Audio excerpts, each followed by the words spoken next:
नमस्कार आप सभी को। लंबा वीकेंड, 3 दिनों की छुट्टी, शनिवार का दिन। देखिए मंथली एक्सपायरी भी सितंबर के मंथ की हो चुकी है और नई सीरीज यानी कि अक्टूबर वाली सीरीज का आगाज भी हो चुका है। काफ़ी जोर शोर के साथ में अक्टूबर वाली सीरीज का आगाज हुआ। सारी नेगेटिविटी को ख़त्म करते हुए मार्केट आगे बढ़ता हुआ नजर आया। लेकिन इस बढ़ावट में कितना दम था, इसको एनालाइज करेंगे। सितंबर सीरीज की एक्सपायरी किस तरीके की हुई, उसका एक बार चेक लेंगे और देखेंगे कि अक्टूबर की सीरीज में आगे कैसा काम हो सकता है। इन सब चीज़ों को एनालाइज करेंगे। चलिए बढ़ते हैं आगे। तो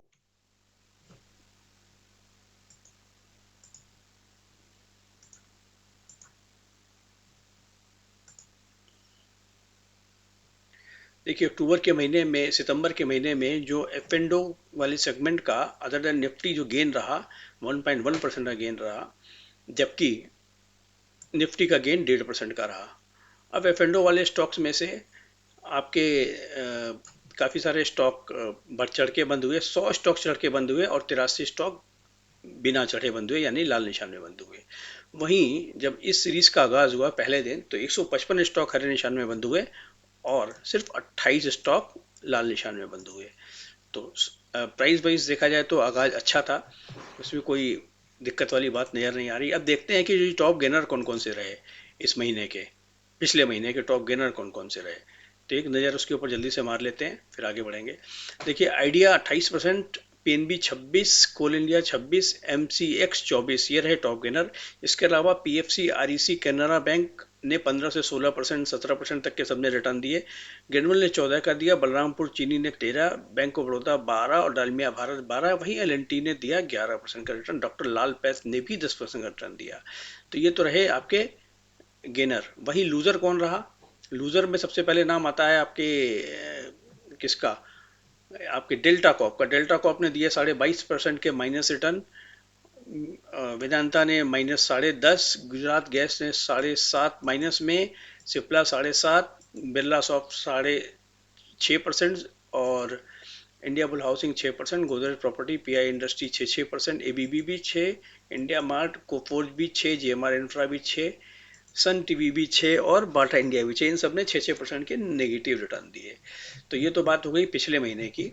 निफ्टी ने जबकि करीब 1.5% का रिटर्न दिया था। अब इस सीरीज के पहले ही दिन, मतलब पूरी सीरीज में तो एवरेज रिटर्न एफ एंडो के बाहर, निफ्टी के बाहर जो एफ एंडो के शेयर थे उनका रहा 1.5%, जबकि पहले ही दिन उस 1.1% के मुकाबले 1.5% का रिटर्न दे डाला। तो किसने किसने कंट्रीब्यूट किया इसमें, जरा एक बार इसको भी लगा लेते हैं।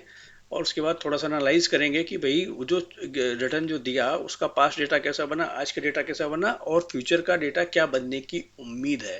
देखिए ग्लेनमार्क फार्मा रहा टॉप गेनर, इसने 10.1% का रिटर्न दिया। स्टॉक 855 के लेवल में बंद हुआ। इसमें डिलीवरी 2.5 गुनी डिलीवरी उठाई गई, यानी कि मोर प्रिसाइजली 10,60,000 शेयर्स की डिलीवरी उठाई गई, जो कि अच्छी डिलीवरी कहलाएगी। लेकिन इसके अंदर जो नज़र आ रहा है वो सिर्फ शॉर्ट कवरिंग का खेल नज़र आ रहा है। 8.2% का ओपन इंटरेस्ट कम हुआ, यानी कि शॉर्ट्स को कवर कर लिया गया और प्राइस को ऊपर ले आया गया। देखिए ऑपरेटर भाई साहब बहुत स्मार्ट होते हैं। उन्होंने प्राइस ले आने के लिए थोड़े से शेयर बाजार में फेंक करके और माल को ऊपर, भाव को ऊपर लेकर शॉर्ट्स को कवर करा दिया, शॉर्ट सेलर को कर लिया ट्रैप।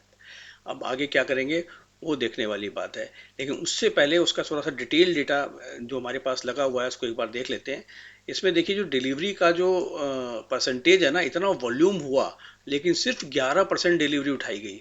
मतलब सिर्फ वॉल्यूम किया गया। मतलब अब यूं समझ लो कि मैं और आप दो लोग हैं, दोनों को माल को ऊपर के, मैं खरीद रहा हूँ आप बेच रहे हो, मैं खरीद रहा हूँ आप बेच रहे हो, बार बार वो इसी रोटेशन को करके भाव को ले जाया गया ऊपर और शॉर्ट्स वालों को कर लिया गया ट्रैप। तो शॉर्ट्स वाले ट्रैप हो गए, अब हो गए शॉर्ट्स कवर। अब इसमें हिम्मत है क्या ऊपर चलने की, ये डिसाइड करेगा अगला ट्रेडिंग सेशन। जबकि हमें उम्मीद कम ही लगती है कि इस डेटा के बेसिस पे और ज़्यादा आगे ये तेज चल पाएगा। चलिए बढ़ते हैं आगे, अगले शेयर को पकड़ लेते हैं। वेदांता ने देखिए 10.5% के नेगेटिव रिटर्न दिए थे। इसमें न्यूज़ भी थी तो 6.8% की आज इसने पॉजिटिव रिटर्न दिए, लेकिन यहाँ भी शॉर्ट कवरिंग का ही खेल नजर आ रहा है। 40 लाख शेयरों की शॉर्ट कवरिंग कर ली गई इसके अंदर।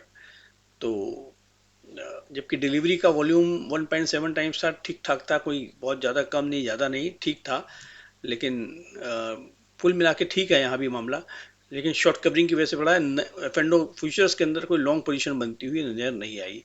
देखिए सन टीवी ने पिछले महीने दिया था 6% का नेगेटिव रिटर्न, और पहले ही दिन सारा बराबर कर दिया, 5.6% का दे दिया पॉजिटिव रिटर्न। यहाँ डिलीवरी 1.7 टाइम्स थी, और यहाँ पे पेंडो का डेटा भी अच्छा बना है, 14% का ओपन इंटरेस्ट ऐड हुआ है, तो ये शेयर तेज हो सकता है।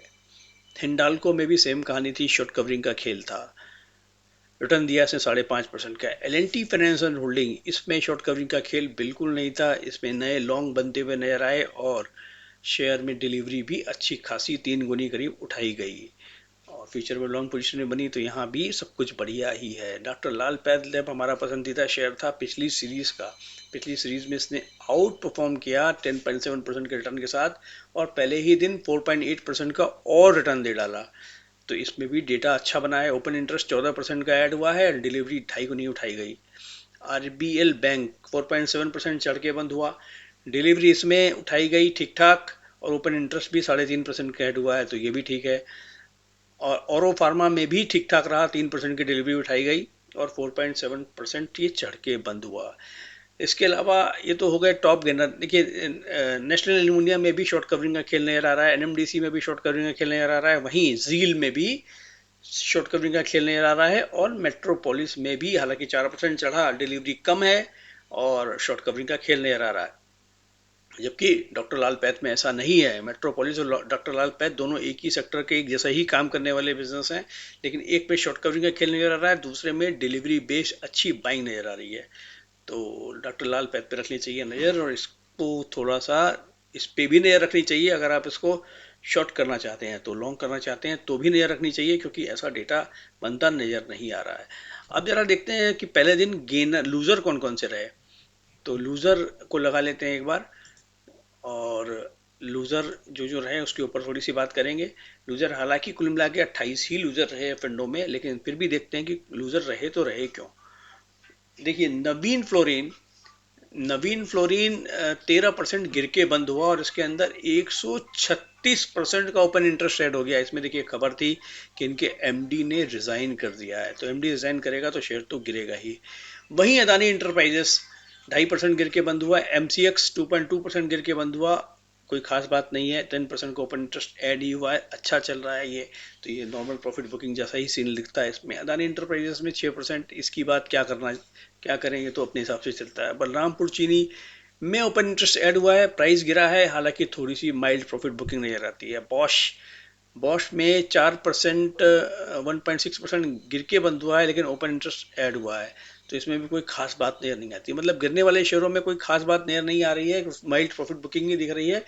वहीं अच्छा, AU स्मॉल फाइनेंस बैंक की जरूर बात करेंगे। 1% गिर के ये बंद हुआ है, और ओपन इंटरेस्ट इसमें 6% का ऐड हुआ है। डिलीवरी बिल्कुल ना के बराबर, मतलब ना के बराबर तो नहीं, 0.73 टाइम्स की डिलीवरी उठाई गई। इसमें कोई न्यूज़ चल रही है कि इनसाइडर लगातार माल बेच रहे हैं, तो उस न्यूज़ के चलते इस पर प्रेशर दिखेगा ही, और इसमें इस तरीके की न्यूज़ आती ही रहती हैं।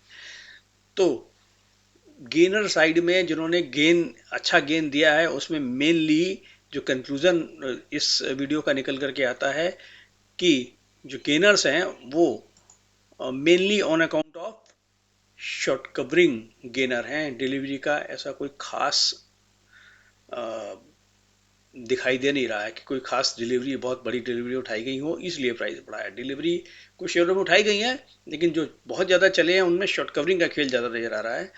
तो अब आने वाले टाइम में देखना पड़ेगा कि मंडे को देखना पड़ेगा कि किस तरीके का एक्शन हो सकता है, लेकिन कल की तेजी से बहुत ज़्यादा उत्तेजित होने की गुंजाइश बिल्कुल नहीं है, ऐसा हमें लगता है। किसी के लिए किसी भी तरीके की कोई रिकमेंडेशन नहीं है, सिर्फ डेटा दिखाया है आपको जो हमने एनालाइज किया था। आप अपना कंक्लूजन खुद ड्रॉ करें इन्वेस्ट करने से पहले। और वीडियो देखने के लिए धन्यवाद, थैंक यू वेरी मच।